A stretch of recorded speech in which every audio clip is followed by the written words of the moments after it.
I'm reliably informed that there are at least several former spooks, former CIA officials in the audience here. So whoever you are, I'm really glad you're here because you got to have somebody to keep Tim honest. Yeah. That's a sure sign that you're not one, right? Anyway, good evening. Welcome to Politics and Prose. I'm Brad Graham, the co-owner of the bookstore, along with my wife, Lisa Muscatine, and we have just a terrific program for you this evening featuring Tim Weiner, who's here to talk about his new book, The Mission, the CIA in the 21st Century. Now, 18 years ago, Tim's history of the CIA's first half-century, Legacy of Ashes, was published to critical acclaim and won the National Book Award for nonfiction. His new book picks up where that earlier work left off, updating the agency's saga from the attacks of 9/11 to the wars in Afghanistan and Iraq to today's tensions with Russia and China and the challenges of working on intelligence under the Trump administration, and there are many such challenges. Tim brings to this subject more than 40 years of experience as a journalist and author reporting on intelligence, military, and foreign affairs. While at the Philadelphia Inquirer in the 1980s, he won a Pulitzer for a series about a secret Pentagon budget used to sponsor defense research and an arms buildup. That series led to Tim's first book, Blank Check. He joined the New York Times in 1993 to cover national security issues, and while there, co-authored a book, Betrayal, about Aldrich Ames, the Soviet mole inside the CIA. Later, he served as a foreign correspondent for the Times in Mexico and traveled on assignment to a range of other nations. Since leaving the Times in 2009, he's continued writing books, Enemies, about the FBI's secret intelligence operations, One Man Against the World, about the fall of Richard Nixon, and The Folly and the Glory, about 75 years of rivalry between Washington and Moscow from 1945 to 2020. The story Tim tells in his latest book is about a CIA that's been in search of a new purpose after it was left weakened and adrift following the end of the Cold War. When 9/11 happened, the agency eagerly embraced the war on terror, but that led it into paramilitary roles that proved, shall we say, problematic. In more recent years, the CIA achieved more notable success doing what it used to do best, spy on Moscow. In researching the book, Tim had remarkable access to CIA sources who are not accustomed to talking publicly about their work. He also took pains to put nearly everything on the record in the book, avoiding anonymous sources or blind quotes. But here's a chilling point that Tim makes at the end.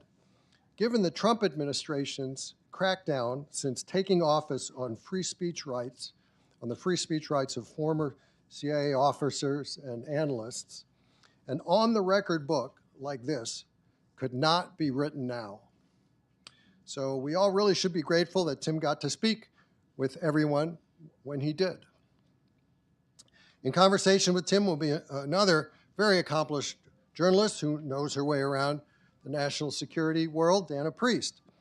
Dana spent 30 years at the Washington Post covering the Pentagon, intelligence community, and others, and won 2 Pulitzers, one for exposing the CIA's secret prisons abroad, the other for highlighting deplorable conditions for veterans at the Walter Reed Army Medical Center. Plus, she's authored 2 great books.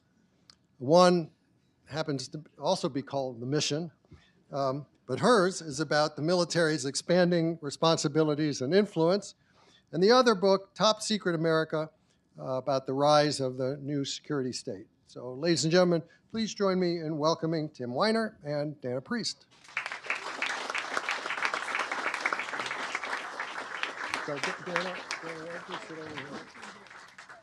Tim, you sit here. Yeah. Hello. Thank you, Brad. Testing 1, 2, 3. Brad and I covered the Pentagon together. We disagreed on so much, but he's still a nice guy. We kept our friendship, right? Not about us, Dana. No, I know. I had to say that. Oh, I'm so happy to be here. You and me both. Yes. You want to talk about how we used to be like big competitors? So back in the day, in the late 20th century, before the advent of the internet, the New York Times and the Washington Post did each other the courtesy, if that's the right word, of faxing each other's front pages to one another around 10 o'clock at night. Yeah. Or later. Dana beat my brains out Like on the beat, and occasionally I returned the favor. And so we became fast friends. yeah, and the editors used to have to take a magnifying glass because they only got the front page and try to read the first few Crappy drafts. fax copy. And of course, they would call you at night, no matter what time, and say, Right. "The New York Times is reporting." Can you match that? Yeah. Can you match that in 45 minutes? Yeah. Good old days. Okay. Well, this is quite an achievement to get a quarter of a century in one book, and it's very readable and, like Brad said, a lot, most is on the record. So I wanted to start just by talking a bit about methodology. You know, how do you get your arms around 25 years? You talked a little bit about chronology. So you built many chronologies, or how did you do that? Actually, my daughters and their friends built a cron. Okay. My crack research team from the files of the New York Times, mostly. Yeah, you have to keep a cron in your head, particularly if you're a journalist or a spy. I mean, if you're doing a counterintelligence investigation, for example, CIA has been penetrated. How, who, what, when, where, why? You have to build a deep cron to try and make sense of it, right? Same if you're a reporter. I mean, the spy and the scribe have certain affinities, right? We both want to know secrets. We want to know what makes people tick. We want to know what they're thinking. You know, the difference, of course, is that the CIA can pay its recruited agents handsomely, and we don't do that.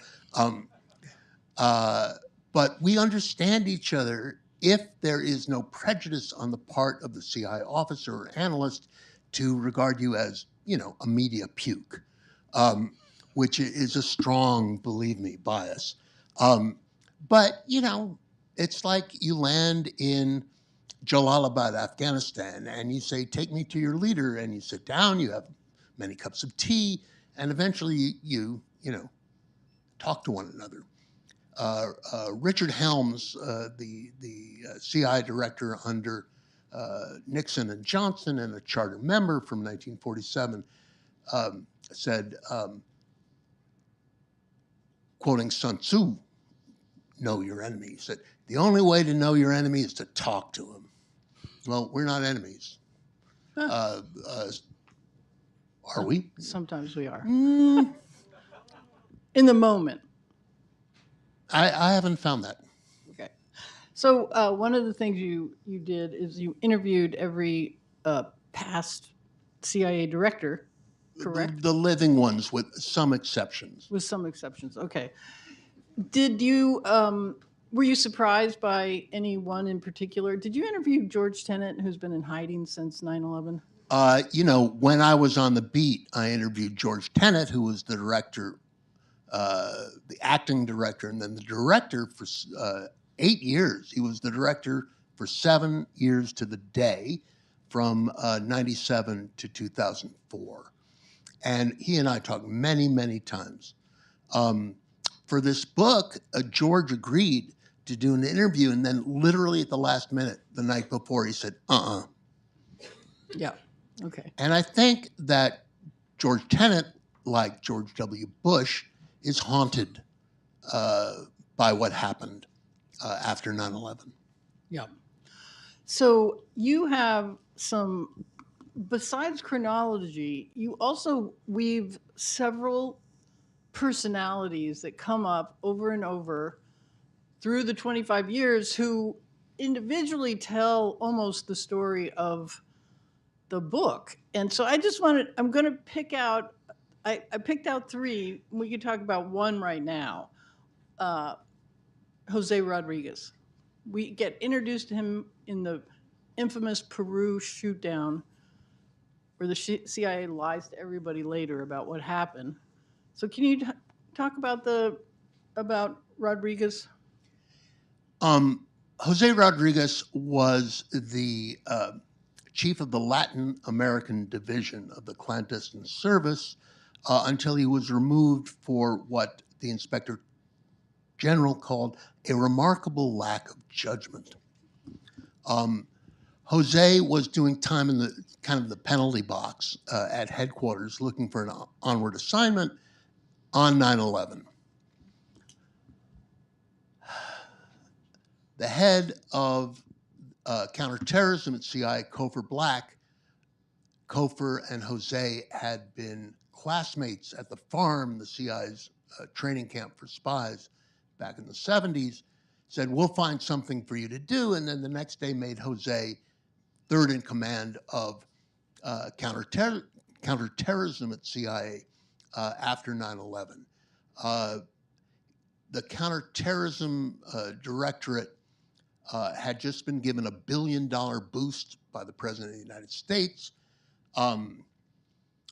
Cofer was removed from his post by the director of the clandestine service at the time, Jim Pavitt, because Pavitt thought Cofer wanted his job, which he did. Through a series of misadventures, Jose became the counterterrorism chief and then the chief of the clandestine service of the Central Intelligence Agency. Upon becoming the head of counterterrorism, as he says in his memoir, I didn't know anything about Al-Qaeda or counterterrorism, and he proved that.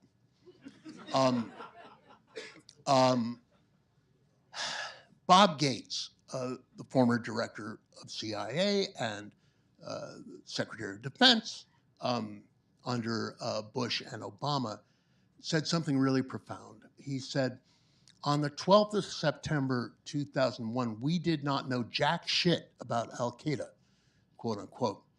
If we had had a really great dossier on these people, we knew who they were, we knew where they lived, we knew how they moved money around, the secret prisons and the brutal interrogations would never have been necessary. It was a lack of intelligence that drove those programs forward, a desperate search for intelligence.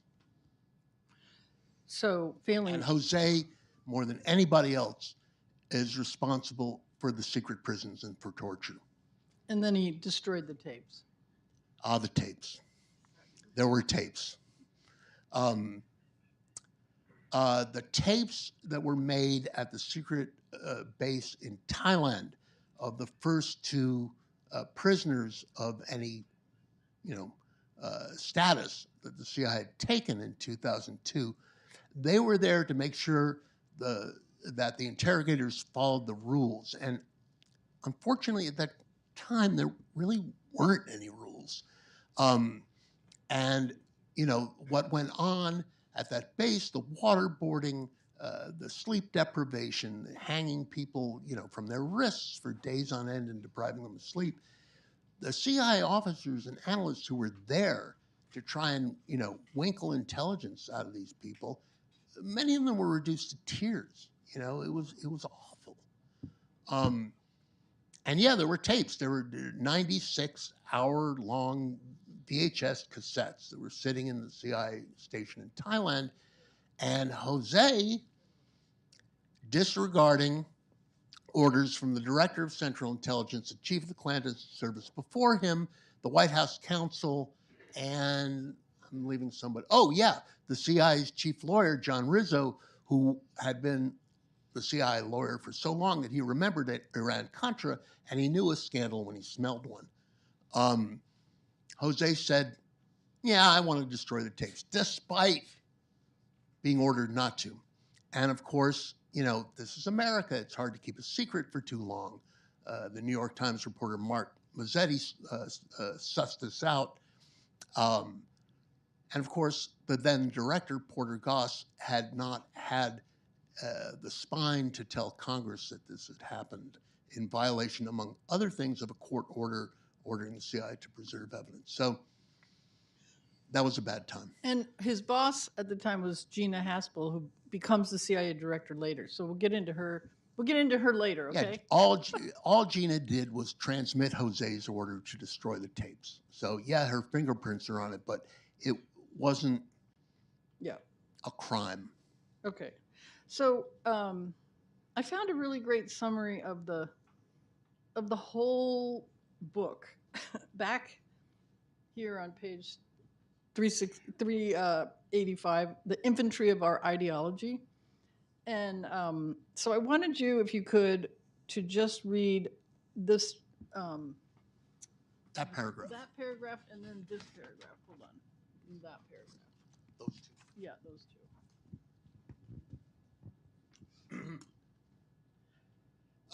The subtitle, The Infantry of Our Ideology, is from John Le Carré, who said, a nation's spies are the infantry of our ideology.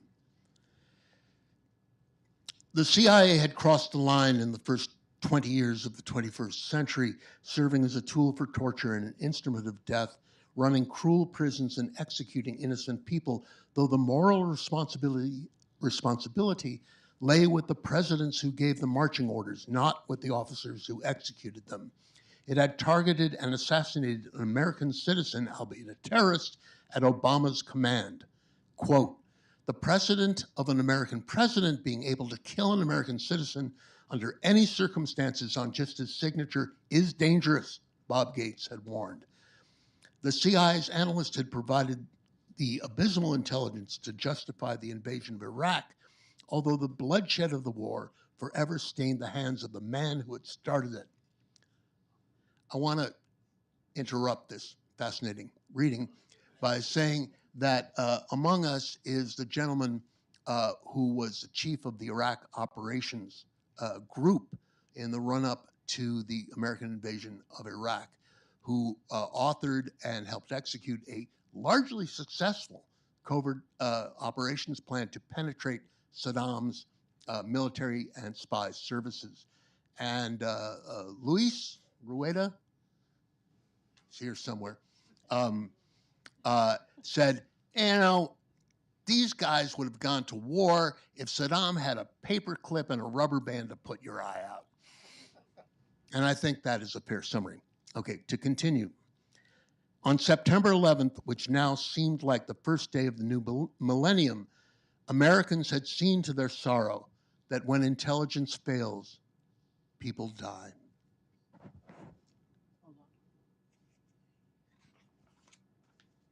This one here? Yeah.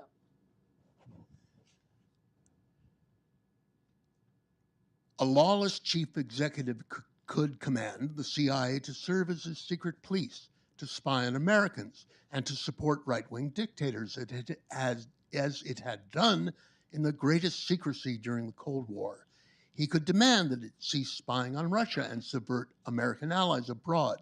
He could order it to conduct political warfare against the citizens of the United States and to assassinate his enemies at home and abroad.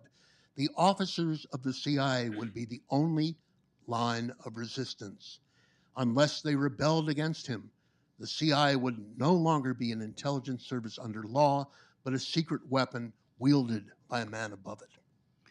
And he precedes that with the chapters on Trump and the Supreme Court rulings about his immunity from prosecution, having conducted, or if he conducted, criminal acts.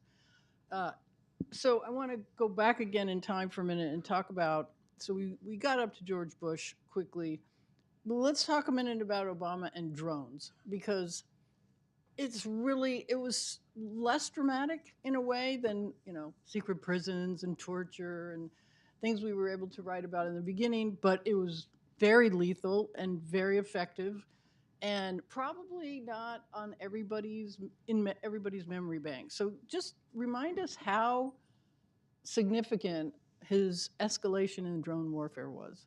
Well, Obama had promised to abolish the secret prisons, and decided not long thereafter that it would be better to incinerate our enemies than incarcerate them. There were several problems with this calculus.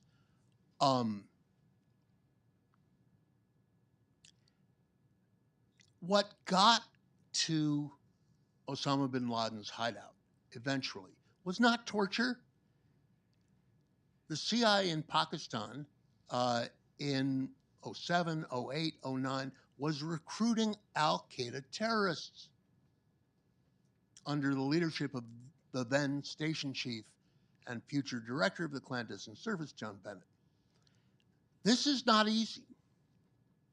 And I don't think Obama anticipated that CIA would be capable of it. You can count, and the numbers in the hundreds, the number of innocent civilians killed by drones, CIA and military drones, under Obama.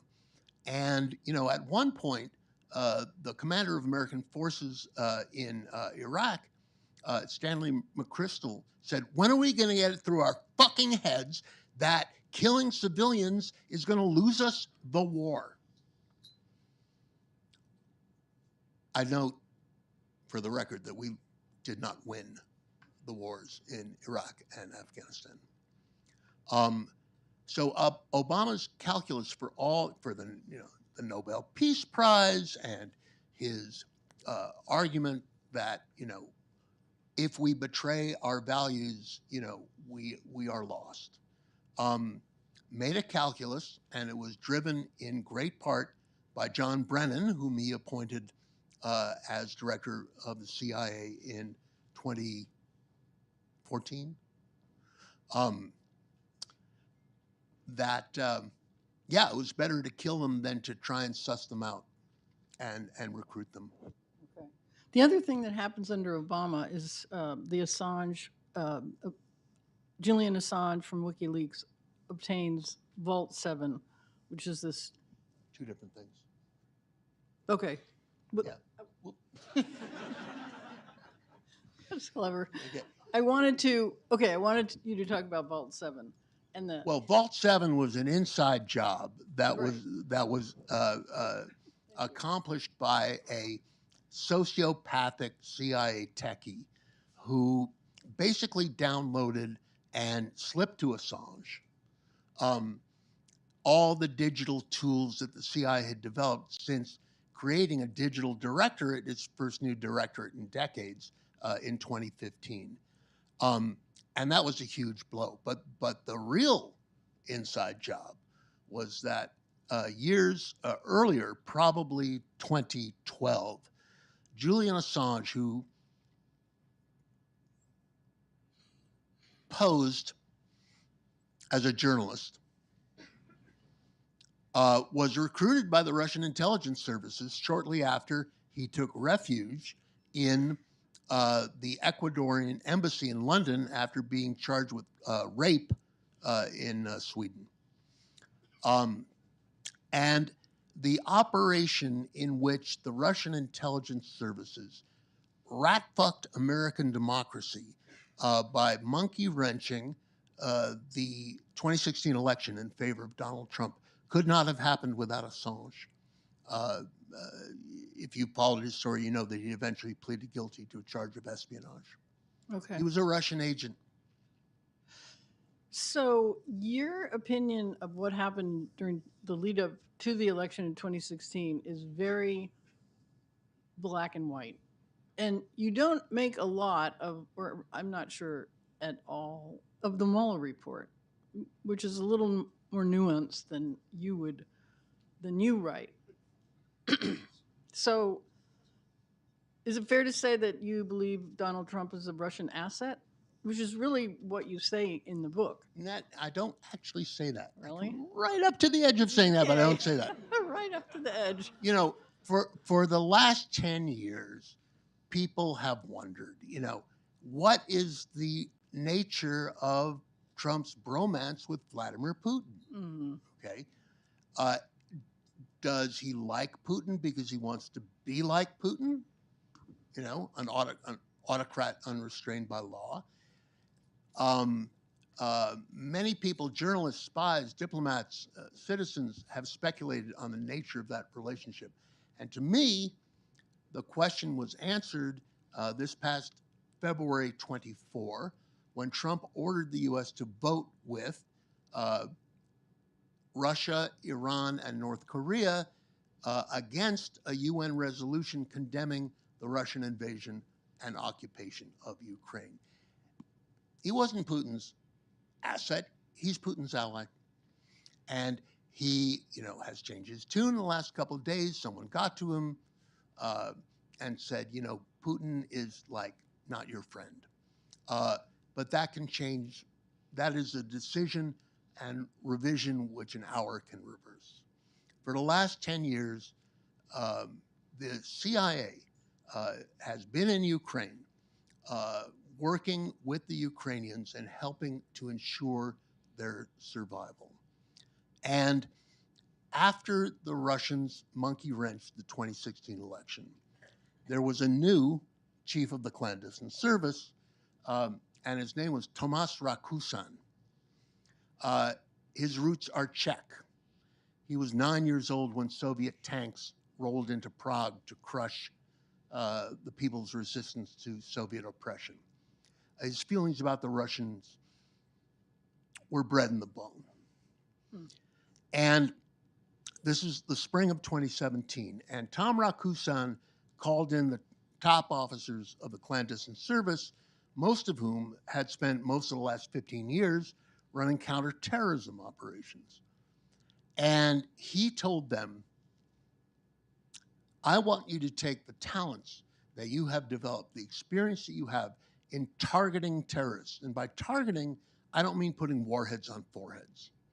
I mean, who are they? Finding out who are they? Where do they live? Who do they love? Who do they hate? Who are they when they're at home? With the goal of recruiting them. I want you to take those talents, he said to them, and turn it on the Russians. He said to them in so many words, the Russians manipulated our fucking elections. How do we make sure this never happens again? I want you, he said to them, to recruit Russian spies, recruit Russian diplomats, Russian oligarchs. And the end result of this, 4 years later, was that the CIA achieved something that it had been trying to do since 1947, which is that it penetrated the Kremlin and it stole Vladimir Putin's war plans for Ukraine. And the director, William J. Burns, who until becoming director under Biden was, you know, I think the most respected and accomplished American diplomat of his generation, decided, I'm going to practice a little intelligence diplomacy here, and let's declassify this and tell the world this hard-won secret. And the CIA did, and the president and secretary of state told the world about it, and the nations of the NATO kind of cocked an eyebrow at first and said, really? Aren't you the people that told us that Saddam had WMD? But the intelligence was right on, and it galvanized NATO, and that galvanization, that electrifying effect it had, has been one of the reasons that Ukraine still survives. Yeah, your chapters on the rebuilding of the Russia House are really colorful and quite impressive, and part of it did happen under Trump, which is, you know, what do you make of that? This came together in 2018, 2019, 2020. The director was Gina Haspel. The only thing anybody really knows, most Americans know about Gina Haspel, was that she was at the CIA base in Thailand when the torture happened, and she hit send on Jose's Rodriguez's order to destroy the tapes. Gina Haspel had spent most of her career running operations against the Russians in places like Azerbaijan and Eritrea and Ethiopia and Turkey. She was one of the reasons that the call to arms, as the clandestine service called it, against Russia, succeeded, gave it unflagging support. The chances that she told Donald Trump about the call to arms are vanishingly small. Okay. So what is, we have so much more to cover and not that much time, but what is Pompeo? So Pompeo was Trump's first director. What's his legacy? What did he do? And did you get any sense of what operations Trump signed off on? Oh, yeah. Well, a couple things about Mike Pompeo, who you may remember was a Tea Party congressman from Kansas, and as an unnamed American diplomat memorably told Susan Glasser of the New Yorker when he was in office at CIA, quote, "a heat-seeking missile for Trump's ass," unquote.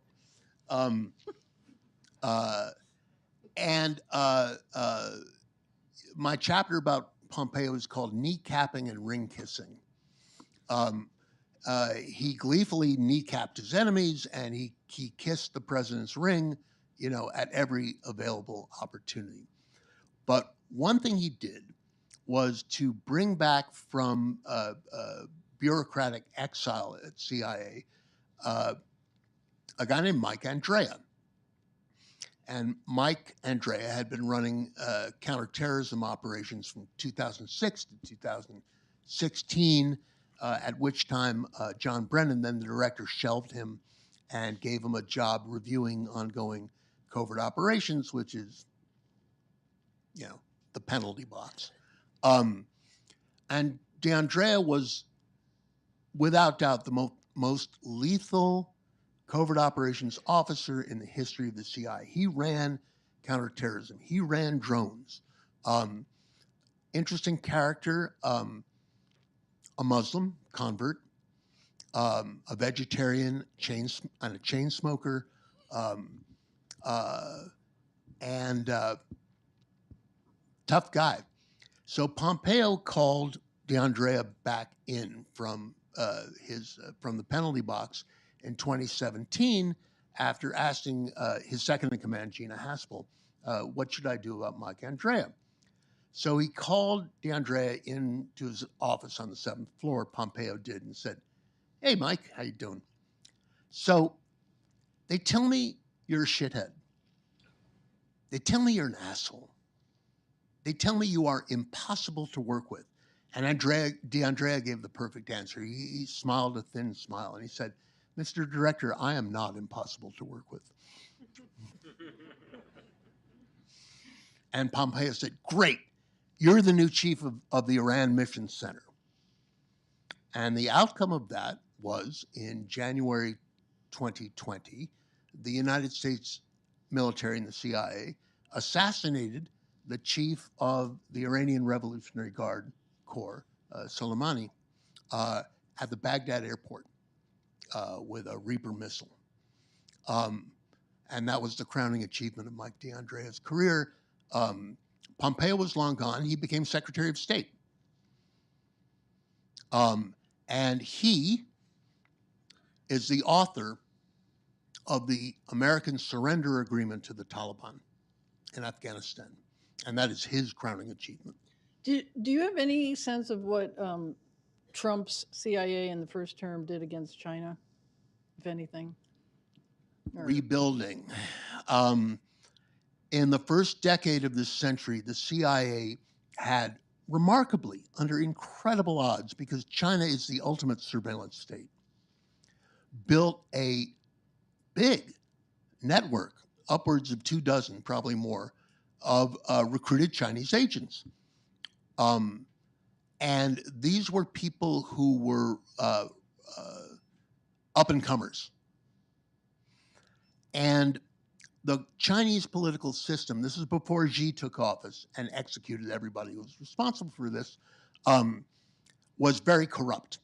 You rose through the Chinese Politburo or the Chinese military or the Chinese Ministry of State Security by paying promotion fees, bribes, really big bribes. And the CIA latched on and said,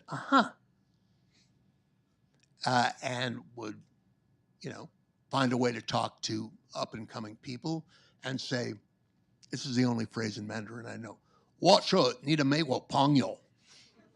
I am your American friend. And they paid the promotion fees, millions of dollars. And so at the end of the first decade of this century, they had a network of people who were rising stars in the Chinese national security system. And then around 2011, 2012, one by one, these folks were arrested, interrogated, tortured, and killed. Wiping out, and the destruction of an entire agent network in a country like China was worse than the destruction of the network of Russian and Soviet recruited agents destroyed by Aldrich James and Robert Hansen in the 80s and 90s. More people, more significance, a greater cost to American intelligence.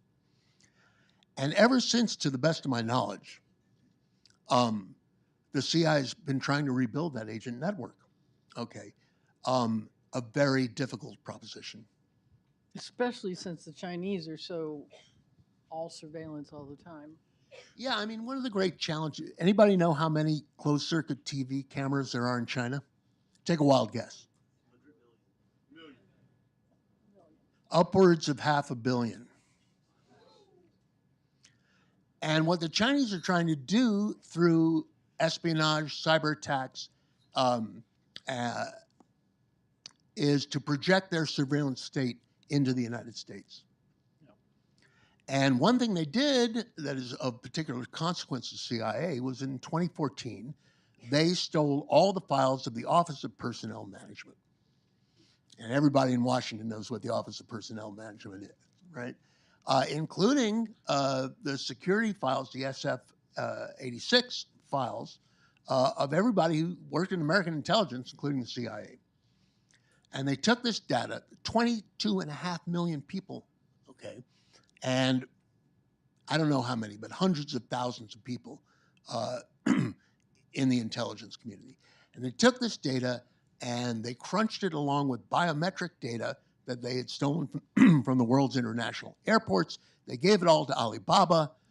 They enhanced it they stole the Anthem healthcare system records of everybody in America, hundreds of millions of records.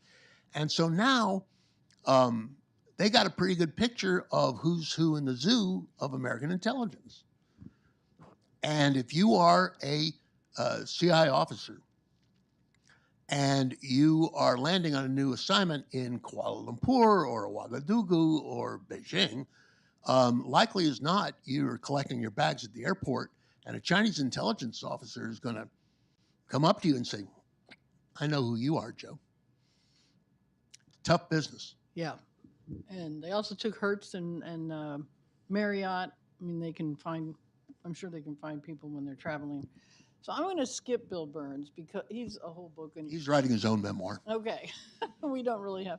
But I want to go to today, John Radcliffe and Trump's attitude towards the rank and file of CIA now. Is it as much distrust as in the first term? Oh, it's so much worse. It is so much worse.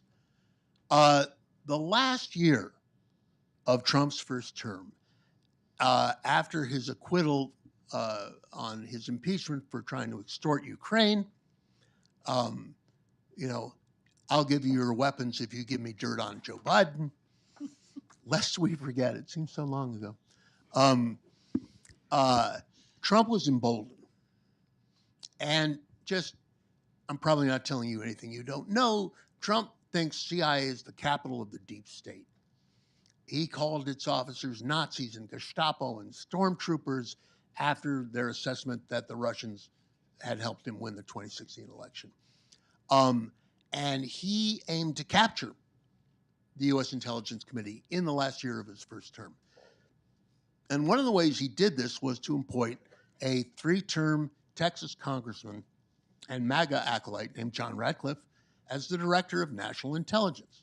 And Radcliffe spent 8 months in that post in 2020, distorting and twisting intelligence reporting to please Trump. He has continued in that role as CIA director. I mean, the list is long. Here's the gist of it. Radcliffe comes in as director of CIA in 6 months ago. He fires everybody the CIA has hired in 2023 and 2024 because they're Biden people. He encourages everyone of a senior rank over a certain age to retire. He imposes an ideological purge on the promotion of CIA officers. And some of them are asked, who really won the 2020 election? What did you think of January 6th?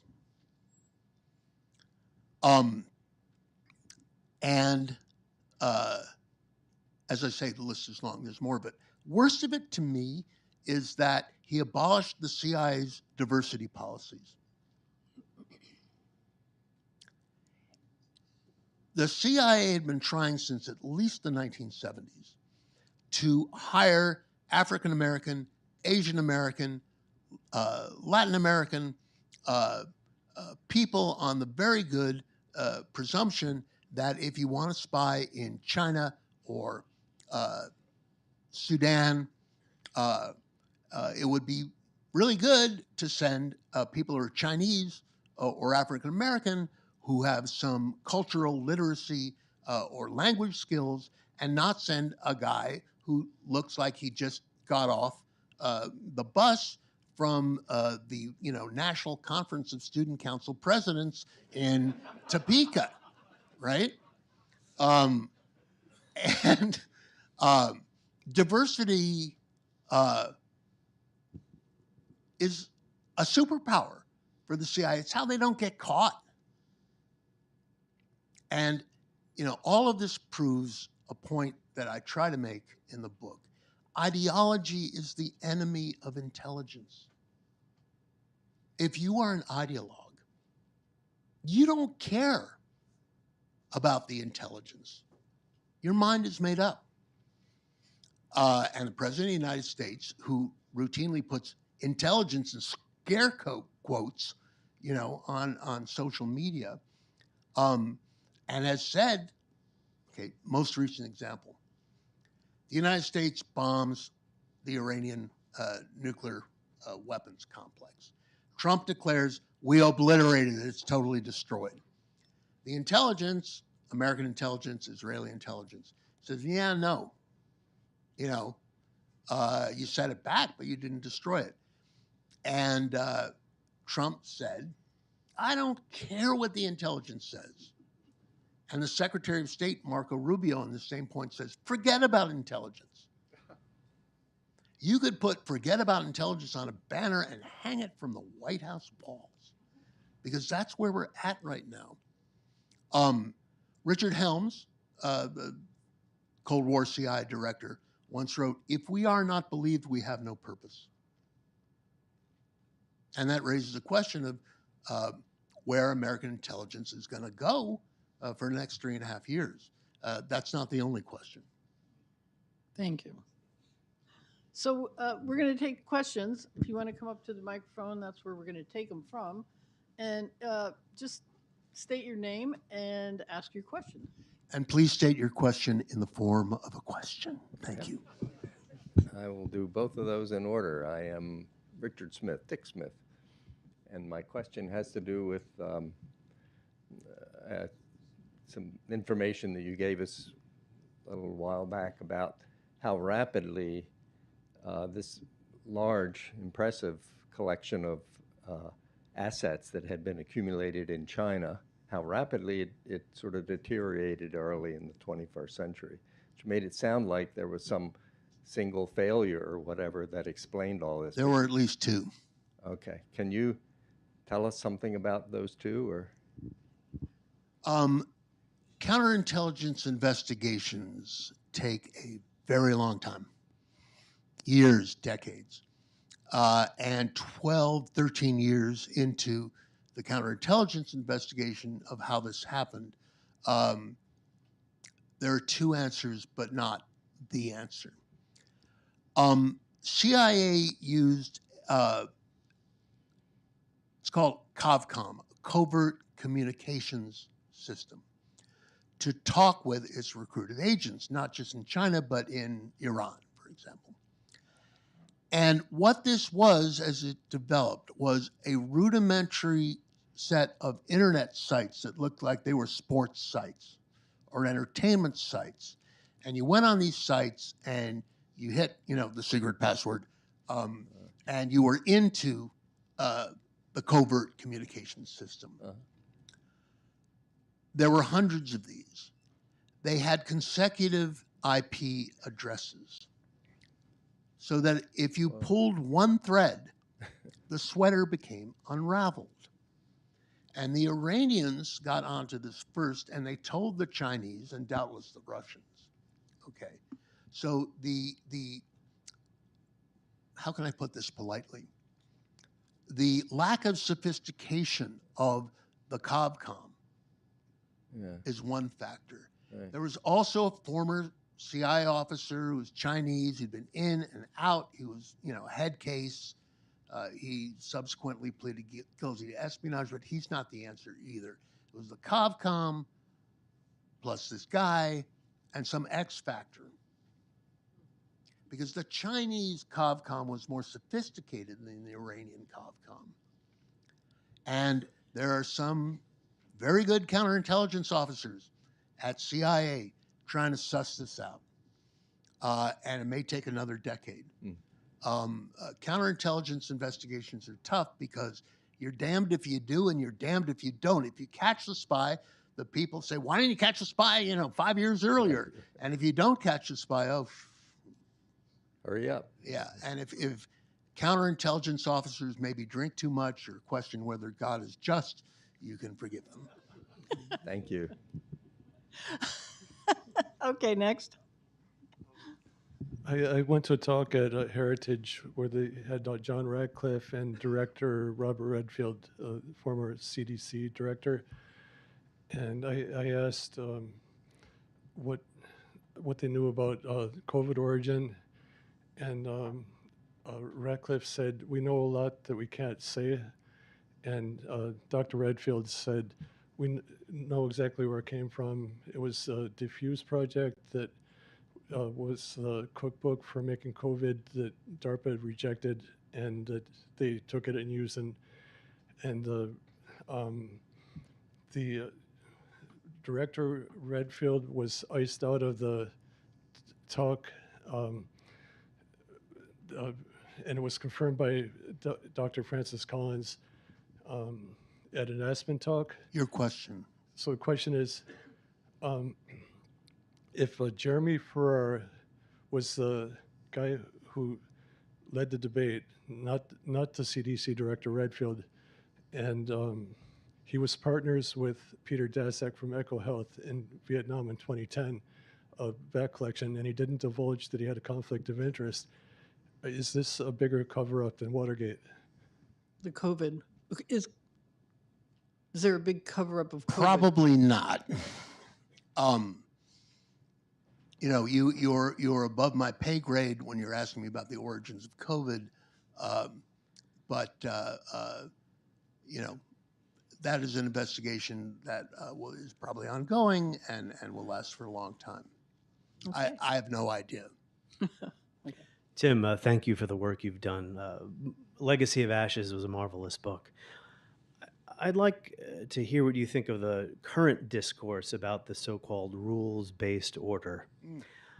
So the notion is the United States today is accelerating the unraveling of the order because of whatever is happening, right? But based in part on your work and the work of many other scholars and journalists, we know this self-image the United States has does not square with the view what is now called the Global South has of the United States because in large part of the depredations, the gross criminality of the CIA that you've documented.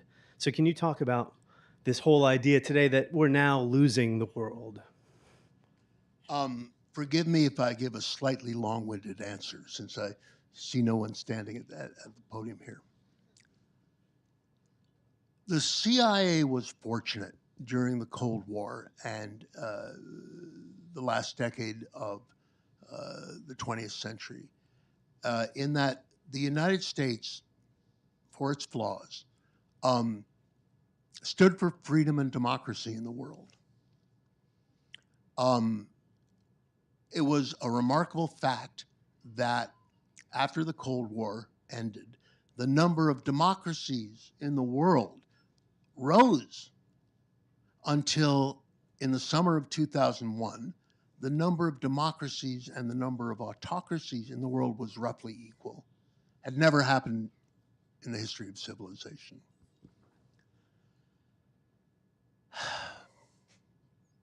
Well, the lights in the shining city of the hill have been blinking out. And by 2003 and 4, partially as a consequence of the prosecution of the war on terror, the number of democracies in the world began to decline, and we have been in a democratic recession for 20 years. The CIA has a unique function and a vital function, which is espionage. And espionage is the way you figure out what's really going on in the world. And espionage depends on the recruitment of foreign agents. And a CIA officer recruiting a foreign agent is asking the foreigner to enter into a criminal conspiracy to commit treason. And will offer, justly, to protect the recruited agent with his life. And over the years, recruited agents came to the CIA from Russia, from Iran, and from other autocracies because maybe they came for money, which they received. Maybe they came for revenge against their superiors and their oppressors. And maybe they came because they wanted to change the world around them. We do not stand for freedom and democracy today. The President of the United States has joined the authoritarian axis. And that is going to make the business of espionage and the recruitment of agents and the challenge of understanding what's going on beneath the surface of things harder than it already is. And that is a danger. Next. Thanks. Well, on that note, I appreciate the riveting conversation here with the changes that we're seeing Ratcliffe make, with the changes that have been happening with the NSA, the firing of the NSA director, the layoffs in the State Department at INR, their intelligence unit. AID. As you mentioned, but specifically focused on the changes inside the intel community. Once this administration is no longer with us, how long will it take these agencies to, I don't even know if we can say bounce back, but what is your sense of what happens after that, even though we're only about 6 months in?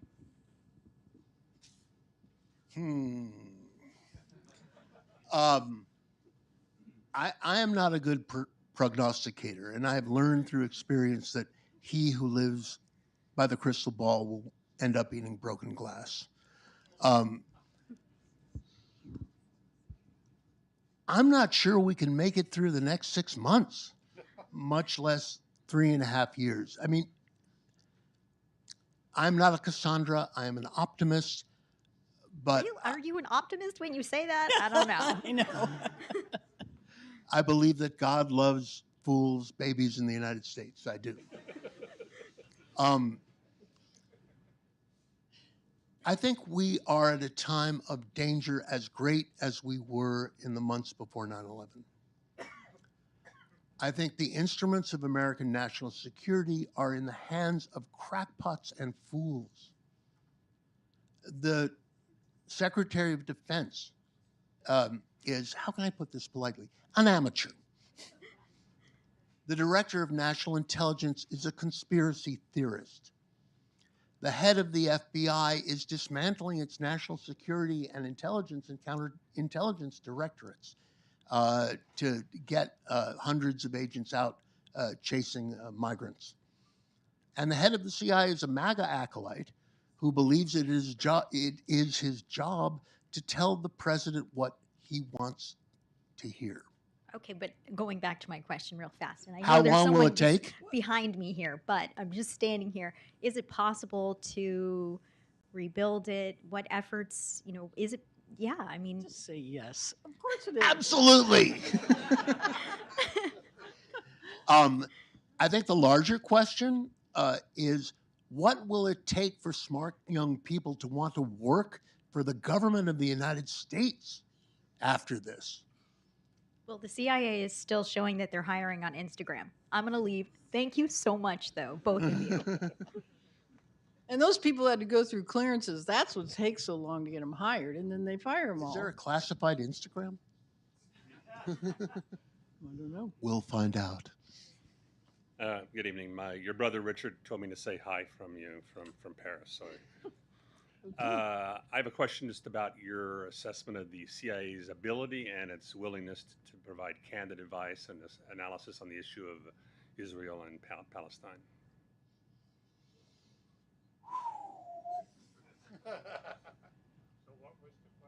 The question is, can the CIA provide candid intelligence and candid analysis about questions of Israel and Palestine? Not just candid, but also meaningfully analytical.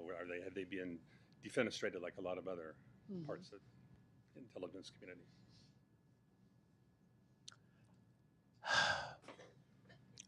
It's not enough for CIA to ring the bell, as we found out before 9/11. It has to make sure the president hears it. And, the CIA is an executor of American foreign policy. It doesn't make it.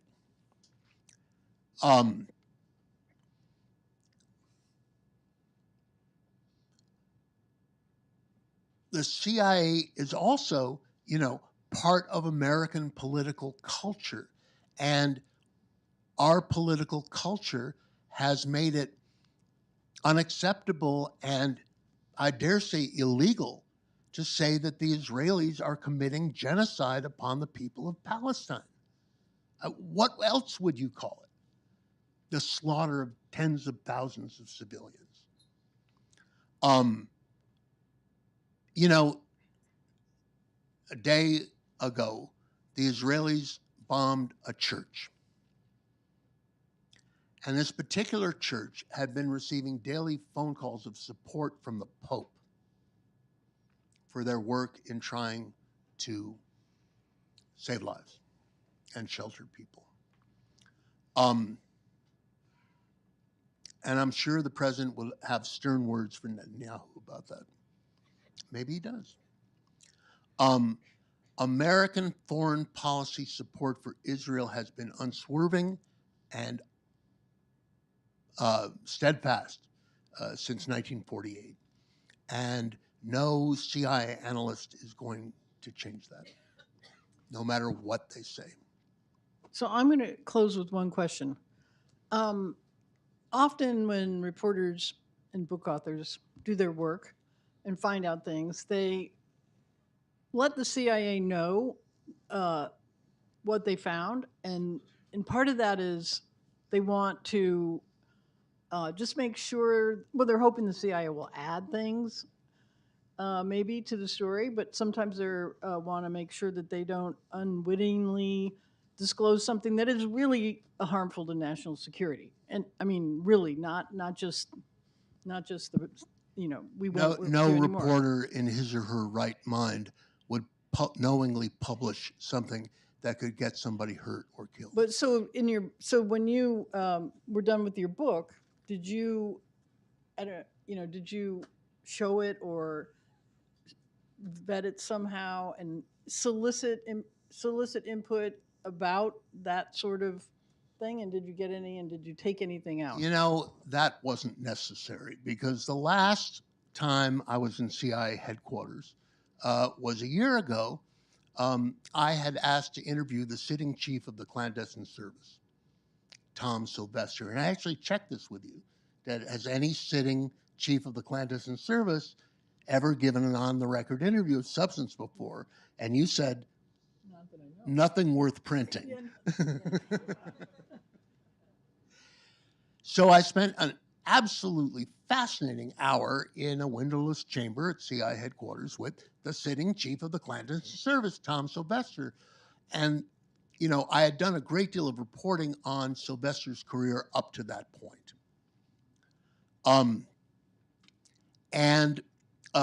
You can't take a tape recorder or a phone into CIA headquarters for obvious reasons. So the CIA transcribed the Q&A. We shook hands, and they took, I don't know, about 4 months to vet the transcript. And they came back and said, yeah, you can run with it. And quick story.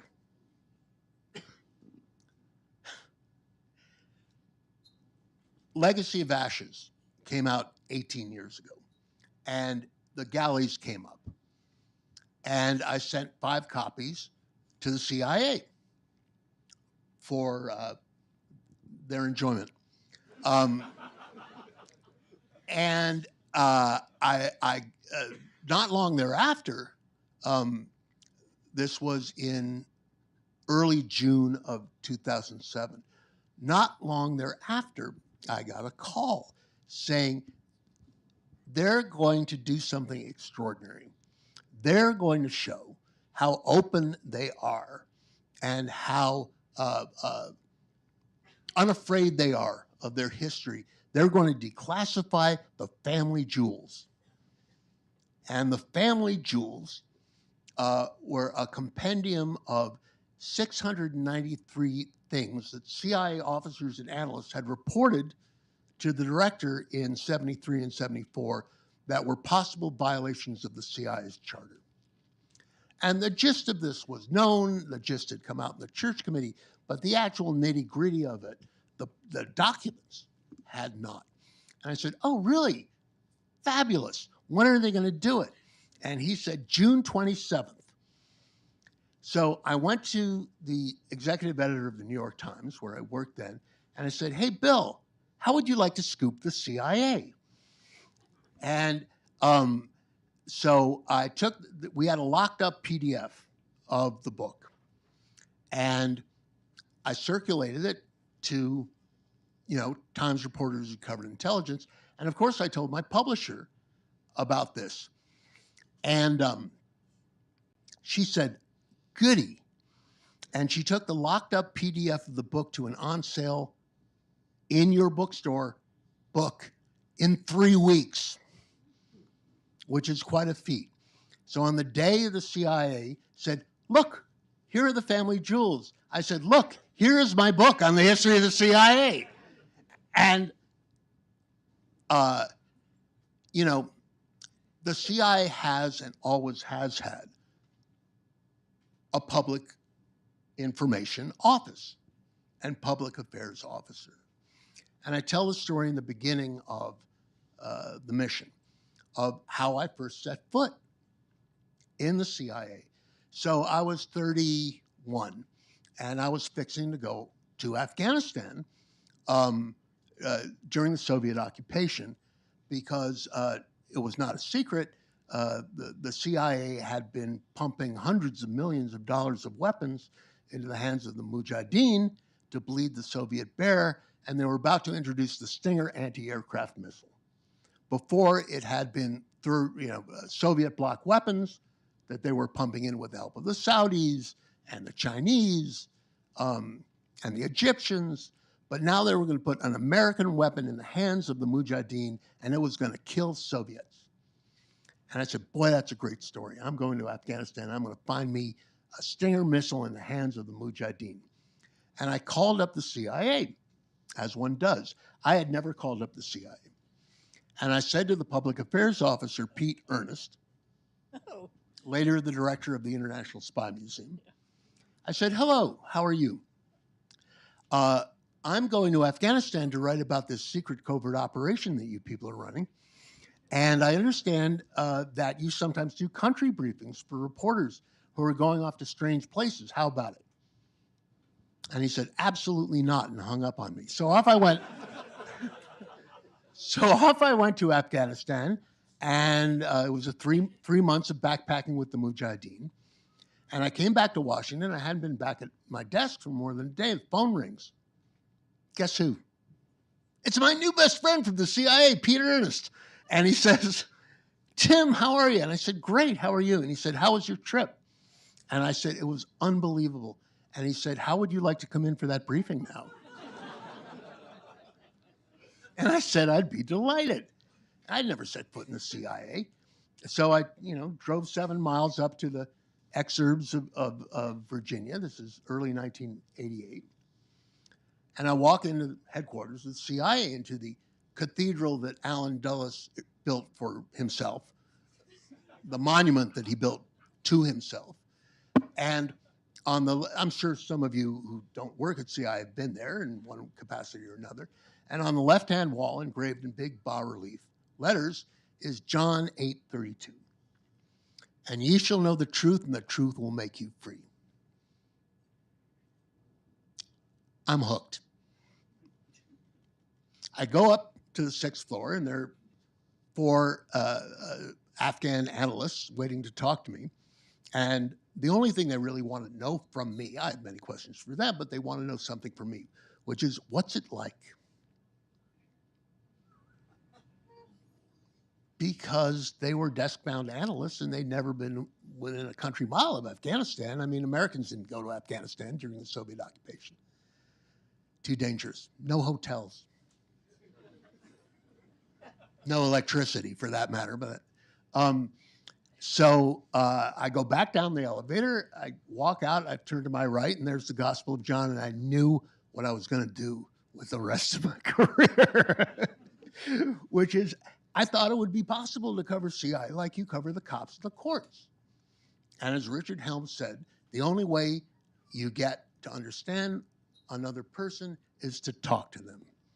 And I have been very lucky to be able to talk to some extraordinary people over the years, some of whom are here today, to whom I'm very grateful. And like I say, reporters and spies, they're kind of brothers and sisters under the skin. Thanks so much for being here. thank you.